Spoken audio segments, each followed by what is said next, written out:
आपके लिए लेकर के आए हैं स्टैटिक जीके के क्वेश्चंस, और ऐसे क्वेश्चन जो एग्जाम में आते हैं कभी कभी और हमसे छूट जाते हैं।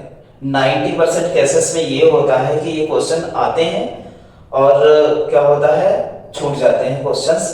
तो इन पर हमें क्या करना है, बहुत अच्छे से क्या करना है, वर्क करना है। और ये क्वेश्चंस अगर लग जाए आपसे ना तो सिलेक्शन आपका श्योर हो जाता है। तो इनको बहुत अच्छे से हमको ध्यान रखना है। ठीक है, चलते हैं। ठीक है, पहले क्वेश्चन, निम्नलिखित में से किसे 5 सागरों का पत्तन कहा जाता है? तो 5 सागरों का पत्तन किसे कहा जाता है? तो ध्यान रखेंगे किसको कहा जाता है। ऑप्शन हमारा हो जाएगा कौन सा, तो हो जाएगा मॉस्को। ऑप्शन नंबर कौन सा, बी हो जाएगा। तो ध्यान रखिएगा मॉस्को। ठीक है, 5 सागरों का पत्तन कहलाता है। देखते भैया अगला, यूरोप का सर्वाधिक महत्वपूर्ण बंदरगाह कौन सा है? रट्टम किस देश से है? तो किस देश से है, तो उस बहुत इंपॉर्टेंट है। तो ये है भैया यूरोप का महत्वपूर्ण बंदरगाह रट्टम जो है, ये रट्टम किसमें है? तो नीदरलैंड में है। और नीदरलैंड की राजधानी है जो है नीदरलैंड की द हैग है, बहुत इंपॉर्टेंट है। ठीक है, ध्यान रखिएगा। आगे बढ़ते हैं अगले क्वेश्चन की ओर। अगला क्वेश्चन है हमारा, निम्नलिखित में से कौन सा टोक्यो का बंदरगाह है? तो टोक्यो का बंदरगाह कौन सा है, मतलब टोक्यो में कौन सा बंदरगाह पड़ता है ये बताना हमको है। तो टोक्यो में बंदरगाह पड़ता है हमारा कौन सा, तो वो है याकोहामा। ध्यान रखिएगा, ऑप्शन नंबर डी है। तो आप याकोहामा। अगले क्वेश्चन की ओर आगे बढ़े। तो अगला क्वेश्चन हमारा, निम्नलिखित में से किस प्रकार के वनों का विस्तार केवल उत्तरी गोलार्ध में पाया जाता है? तो किस प्रकार के वनों का जो विस्तार केवल उत्तरी गोलार्ध में पाया जाता है? तो सम शीतोष्ण कोणधारी वन पाए जाते हैं। कहाँ? सिर्फ और सिर्फ उत्तरी गोलार्ध में। अगले क्वेश्चन की ओर आगे बढ़े। तो अगला क्वेश्चन हमारा, साइबेरिया क्षेत्र में समशीतोष्ण कोणधारी वन को किस नाम से जाना जाता है? तो बहुत इंपॉर्टेंट क्वेश्चन है। कई लोग जो है इसमें टुंड्रा वन लगा देते हैं। तो tundra one a type of जो है क्या होता है, ट्री, टाइप ऑफ ट्री। लेकिन वन अगर फॉरेस्ट की बात करें तो टैग ऑप्शन नंबर कौन सा हो जाएगा, बी हो जाएगा। ध्यान रखिएगा। अगले क्वेश्चन की ओर आगे बढ़े। अगला क्वेश्चन है हमारा, शंकुधारी वन कहाँ पाए जाते हैं? तो शंकुधारी वन पाए जाते हैं किन क्षेत्रों में, ये हमको बताना है। तो शंकुधारी वन पाए जाते हैं किन क्षेत्रों में, तो ये ध्यान रखिएगा। ऑप्शन नंबर हमारा हो जाएगा बी, कौन सा, शीतोष्ण क्षेत्रों में पाए जाते हैं। ऑप्शन नंबर हमारा कौन सा हो जाएगा, बी हो जाएगा। बहुत इंपॉर्टेंट है, ध्यान रखिएगा। अगले क्वेश्चन की ओर आगे बढ़े। अगला क्वेश्चन है हमारा, डेलवर्जिलियस जाति निम्नलिखित में से किस एक से संबंधित है? तो आपने देखा है कि हमने कई जातियां पढ़ी हैं। तो कॉफी की भी जाति पढ़ी है, चाय की भी जातियां पढ़ी हैं हमने, और काजू की भी पढ़ी हैं। तो इसमें डेलवर्जिलियस जाति है वो शीशम की है। ऑप्शन नंबर कौन सा हो जाएगा, डी हो जाएगा। ध्यान रखिएगा। अगले क्वेश्चन की ओर आगे बढ़े। अगला क्वेश्चन है हमारा, डेलवर्जिलियस जाति किसकी है? भूमध्य रेखा के निकटतम किस तरह के वन पाए जाते हैं? तो भूमध्य रेखा के निकटतम कौन से वन पाए जाते हैं? तो ध्यान रखिएगा कौन से वन, तो बताएंगे उष्ण कटिबंधीय वन पाए जाते हैं। ऑप्शन नंबर कौन सा हो जाएगा, बी ऑप्शन हो जाएगा। ठीक है, तो भूमध्य रेखा के आसपास उष्ण कटिबंधीय वन पाए जाते हैं। ठीक है, देखेंगे अगला क्वेश्चन, किस क्षेत्र को चरागाह का बेल्ट कहा जाता है? तो मतलब कौन से क्षेत्र में जो है चरागाह को बेल्ट कहा जाता है? तो दक्षिण अफ्रीका। ऑप्शन नंबर कौन सा हो जाएगा हमारा, ऑप्शन नंबर बी हो जाएगा, दक्षिण अफ्रीका। चरागाह क्षेत्र, बेल्ट जो है घास का मैदान है। क्या है? घास का मैदान है। और ये घास के मैदान पूछे जाते हैं बहुत ज्यादा एग्जाम में, तो ध्यान रखिएगा ये कहाँ है, दक्षिण अफ्रीका का। बहुत इंपॉर्टेंट है हमारे लिए। ठीक है, आगे बढ़ते हैं। निम्नलिखित में से कौन सा उष्ण कटिबंधीय घास का मैदान है? तो ध्यान रखेंगे उष्ण कटिबंधीय घास का मैदान कौन सा है, तो ध्यान रखेंगे इंपॉर्टेंट है बहुत ज्यादा। ऑप्शन नंबर कौन सा हो जाएगा, सी, लोनाज। कौन सा हो जाएगा, लोनाज हो गया। बहुत इंपॉर्टेंट है घास का मैदान। हम प्रेरीज की बात करते हैं, बेल्ट अभी दक्षिण अफ्रीका देखा, प्रेरीज हमने देखा अर्जेंटीना का होता है, तो ये भी ध्यान रखिएगा, बहुत इंपॉर्टेंट है। आगे बढ़ते हैं, अगले क्वेश्चन की ओर चलते हैं। तो अगला क्वेश्चन हमारा हो जाएगा, किस सदन के में उपाध्यक्ष अध्यक्षता करने वाले अधिकारी उस सदन का नहीं होता है। तो ये हमें बहुत इंपॉर्टेंट है, कई बार एग्जाम्स में देखा गया है। तो पूछा गया है किस सदन में अध्यक्षता जो है, किसी सदन में अध्यक्षता जो है करने वाले अधिकारी उस सदन के अध्यक्ष नहीं होते हैं। तो वो कौन सा हो जाएगा, हमारा राज्यसभा। राज्यसभा का जो सभापति होता है, सभापति कौन होता है, वो होता है राष्ट्रपति। राष्ट्रपति, और राष्ट्रपति जो है राज्यसभा का सदस्य नहीं होता है, इसलिए ऑप्शन हमारा हो जाएगा बी। और वर्तमान में जो है राष्ट्रपति है हमारे जगदीप धनखड़। कौन है, जगदीप धनखड़ जी है, ध्यान रखिएगा। ठीक है, अगले क्वेश्चन की ओर आगे बढ़े। अगला क्वेश्चन हमारा, राज्यपाल की बैठकों की अध्यक्षता कौन करता है। तो राज्यपाल की जो बैठकें होती हैं, बहुत इंपॉर्टेंट क्वेश्चन है, और कुछ आपको देखो नया क्वेश्चन मिलेगा, बहुत इंपॉर्टेंट क्वेश्चन है। ये क्वेश्चन जो है बहुत डीप से पढ़ेंगे तब हमें ये चीजें जो है एनालाइज करके चीजें मिलेंगी। ठीक है, वरना ये चीजें नहीं मिलती हैं। ठीक है, तो इसको जो है इसका ऑप्शन हो जाएगा सी ऑप्शन। तो राज्यपाल, जो राज्यों के राज्यपाल सभी राज्यों के होते हैं, उनकी जो है अध्यक्षता कौन करता है, तो उनकी बैठकों की अध्यक्षता उपराष्ट्रपति करता है, ध्यान रखेंगे। अगले क्वेश्चन की ओर आगे बढ़े। तो अगला क्वेश्चन है हमारा, किस धन विधेयक के पारित जो है, किसी धन विधेयक के पारित होने में राज्यसभा अधिक से अधिक कितने देरी कर सकती है। तो भैया ये तो बहुत इंपॉर्टेंट है और बहुत सारे एग्जाम्स में आया है, चाहे रेलवे हो, चाहे यूपीपी हो, चाहे एसएससी हो, चाहे कोई भी एग्जाम हो, चाहे यूपी ट्रिपल एससी का हो, चाहे यूपीएससी का हो, बहुत बार पूछा गया। तो ऑप्शन नंबर हो जाएगा सी, 14 दिन डिले कर सकता है। 14 दिन का टाइम मिलता है राज्यसभा को धन विधेयक पर कोई भी फैसला देने का, लेकिन ये मानने के लिए क्या है, जरूरी नहीं कंपलसरी की राज्यसभा की सिर्फ और वो सिफारिश कर सकता है राज्यसभा, उसे मानने के लिए लोकसभा बाध्य नहीं होती है। बहुत इंपॉर्टेंट है, ध्यान रखिएगा। अगले क्वेश्चन की ओर आगे बढ़ते हैं। अगला क्वेश्चन है हमारा, उपराष्ट्रपति का निर्वाचन किसके द्वारा होता है।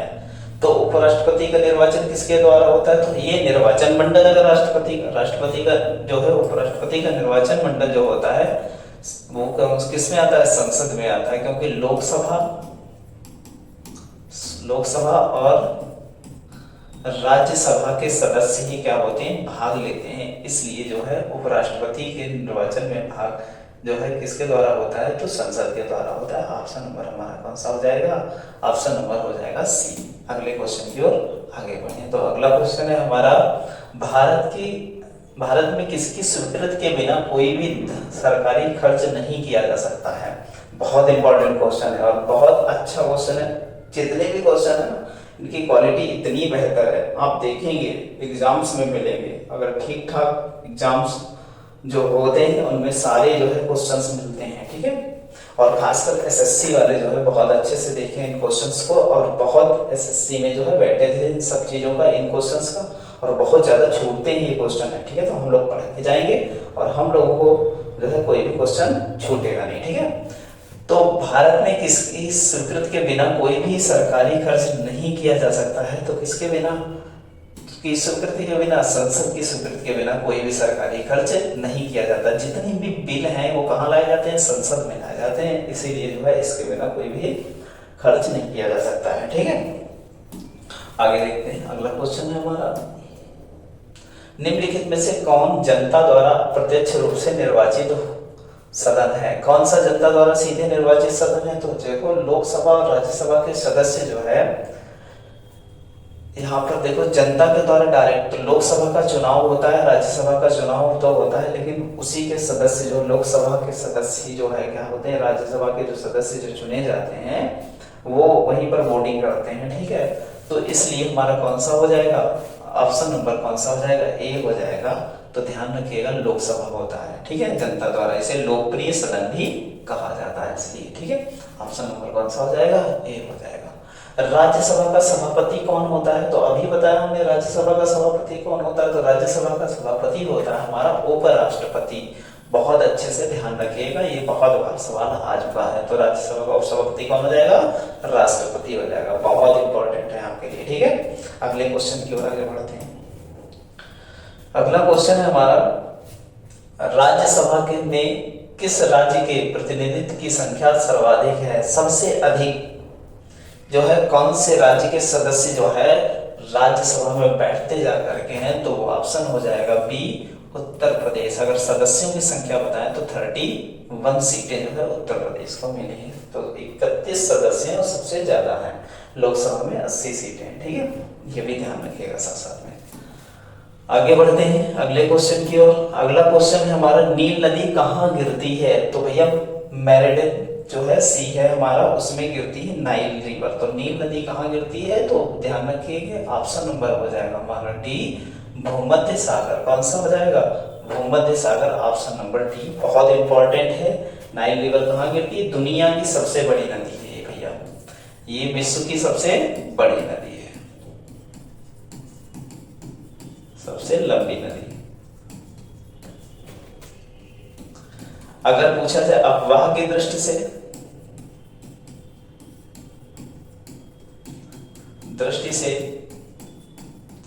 सबसे बड़ी नदी कौन है? तो बताएंगे कौन सी नदी? अमेजन बताएंगे। कौन सी नदी बताएंगे? अमेजन बताएंगे। तो ध्यान रखिएगा, बहुत इंपॉर्टेंट हमारे लिए दोनों तथ्य। ठीक है, आगे बढ़ते हैं। ठीक है, अगला क्वेश्चन देखते हैं। तो अगला क्वेश्चन है, भारत के उपराष्ट्रपति के पद पर लगातार 2 बार कौन रहा था? तो कौन ऐसे व्यक्ति हैं जो भारत के जो है उपराष्ट्रपति के पद पर 2 बार जो है रहे हैं? तो उनका नाम क्या है? तो बताएंगे doctor S Radhakrishnan. Option number हो जाएगा डी हमारा, बहुत इंपॉर्टेंट है। अगले क्वेश्चन की ओर आगे बढ़े। अगला क्वेश्चन है हमारा, क्वेश्चन नंबर जो है हमारा 21 है, अंडापति। अंडा जो पित्त होता है वो सबसे अधिक क्या पाया जाता है? तो अंडे का पित्त जानते हैं आप लोग? बहुत जो है आपको बताते हैं भाई। ठीक है, देखिएगा यहाँ पर आप देखो, ये कलर है कौन सा? ये इस टाइप का अंडा होता है, इस टाइप का। ठीक है, और इसके अंदर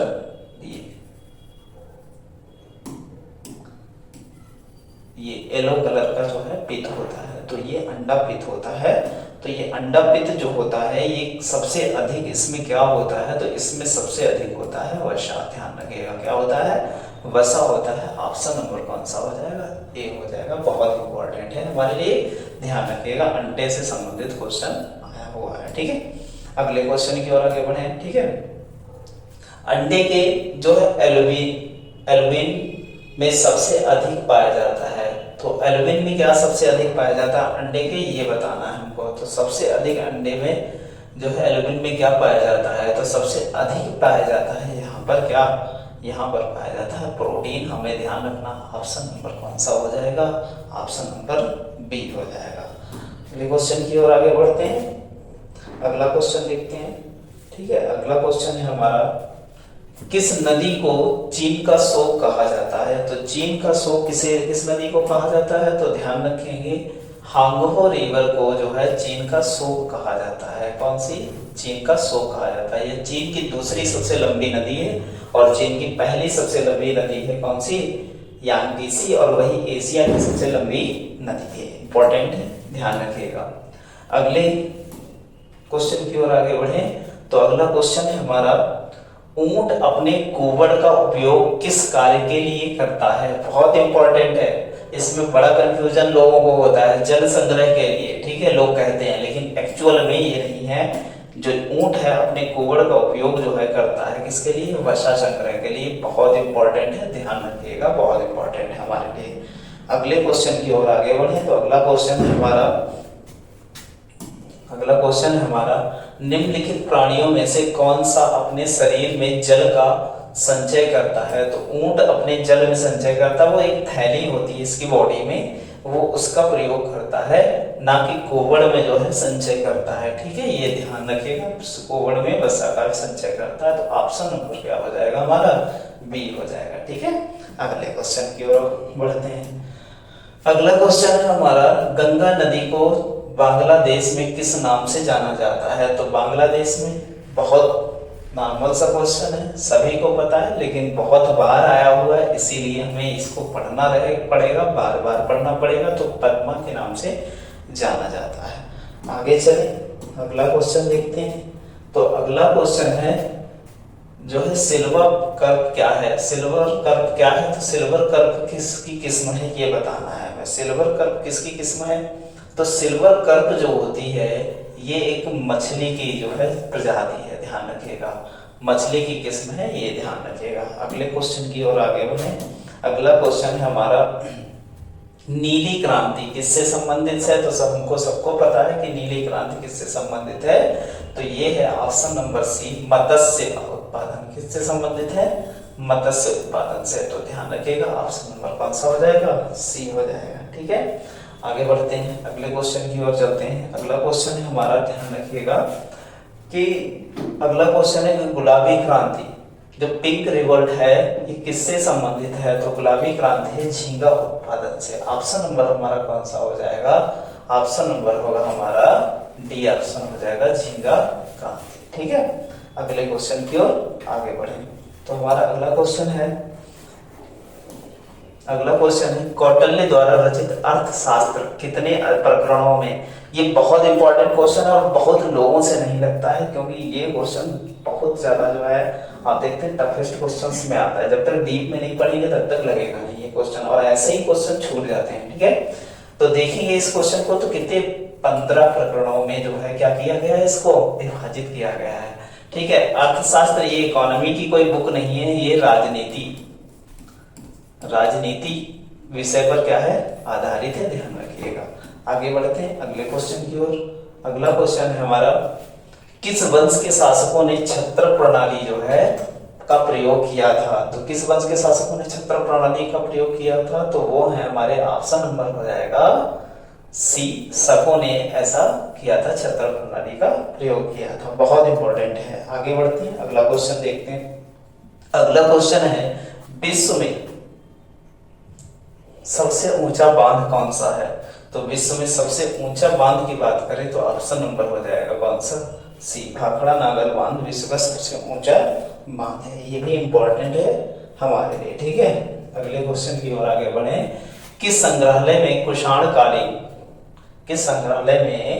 कुषाण-कालीन मूर्तियों का संग्रह अधिक मात्रा में मिलता है। तो कौन से, तो ध्यान रखेंगे कौन से, तो ये हो जाएगा ऑप्शन नंबर हमारा कौन सा, सी, मथुरा संग्रहालय में। ऑप्शन नंबर कौन सा हो जाएगा, सी हो जाएगा, मथुरा संग्रहालय में। ठीक है, किसने उल्लेख किया है कि नंदों ने अपना कोष गंगा की धारा में जो है क्या किया है, छिपा रखा था। गंगा की धारा में इन्होंने क्या है, कुछ ऐसी जो है युक्ति लगाई थी कि गंगा की धारा में इन्होंने क्या किया, तो अपने राजकोष का जो जितना भी धन था वहां पर छुपा लिया था।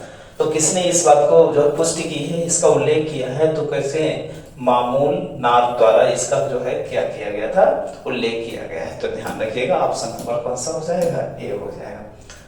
गुप्त किसके सामंत थे, तो ये बताना है। तो गुप्त किसके सामंत थे, कुषाणों के सामंत थे। गुप्त जो है पहले एक्चुअल में राजा नहीं थे, इसके संस्थापक जो थे, गुप्त वंश के संस्थापक श्रीगुप्त जो थे, श्रीगुप्त जो थे वो सामंत थे किसके, कुषाणों के सामंत थे। तो ऑप्शन नंबर कौन सा हो जाएगा, ए हो जाएगा। ध्यान रखिए सामंत वे होते हैं जो किसी के अधिकार क्षेत्र में राज्य करते हैं, वो सामंत कहलाते हैं। ठीक है, ध्यान रखिएगा। अगले क्वेश्चन की ओर आगे बढ़े। तो अगला क्वेश्चन है भारतीय राष्ट्रीय कांग्रेस की पहली बैठक किस शहर में हुई थी। तो भारतीय राष्ट्रीय कांग्रेस की पहली बैठक हुई थी 1885 में, 1885 में बैठक हुई थी मुंबई में। लेकिन मुंबई में होने वाली नहीं थी, इसको बैठक को बाद को मुंबई में लाया गया था। तो पहली बैठक कहाँ हुई थी, मुंबई में। ध्यान रखिएगा, बहुत इंपॉर्टेंट है हमारे लिए। ठीक है, अगले क्वेश्चन की ओर बढ़ते हैं। अगला क्वेश्चन है हमारा, निम्नलिखित कांग्रेसी नेताओं में से किसको भारत का महान बौद्ध पुरुष कहा जाता है। बहुत इंपॉर्टेंट है, उपनाम से पूछा गया है यहाँ पर क्वेश्चन। तो भारत के महान बौद्ध पुरुष किसे माना जाता है, तो किसे, दादा भाई नौरोजी को माना जाता है। ऑप्शन नंबर कौन सा हो जाएगा, सी हो जाएगा। ध्यान रखिएगा। अगले क्वेश्चन की ओर आगे बढ़ते हैं। अगला क्वेश्चन है हमारा, किस गवर्नर जनरल ने के कार्यकाल के दौरान भारतीय राष्ट्रीय कांग्रेस की स्थापना हुई। तो कहा जाता है, कथन है कि जो है कांग्रेस लॉर्ड डफरिन के दिमाग की उपज थी। तो ध्यान रखिएगा ऑप्शन नंबर कौन सा हो जाएगा, सी हो जाएगा, लॉर्ड डफरिन हो जाएगा। अगले क्वेश्चन की ओर आगे बढ़े। अगला क्वेश्चन है हमारा, भारतीय विश्वविद्यालय अधिनियम 1904 किस वायसराय के काल में आया था? तो 1905 में बंगाल विभाजन किसके काल में हुआ? अगर ये बात पता है तो आपको 1904 में जो विश्वविद्यालय अधिनियम भी उसमें उसी के काल में आया था, वो है लॉर्ड कर्जन। तो इससे रिलेट करके जब चीजें पढ़ेंगे तो आपको बहुत अच्छे से याद होगा।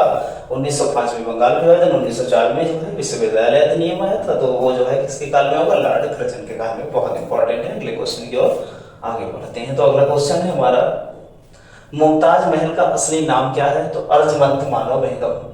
ऑप्शन नंबर ए हो जाएगा अर्जुमंद बानो बेगम, इनका नाम था मुमताज महल का ओरिजिनल। इन्हीं के जो है कहते हैं कि इन्हीं के याद में जो है मुमताज की याद में बनवाया था जो है शाहजहां ने ताजमहल। एक्चुअल में जो है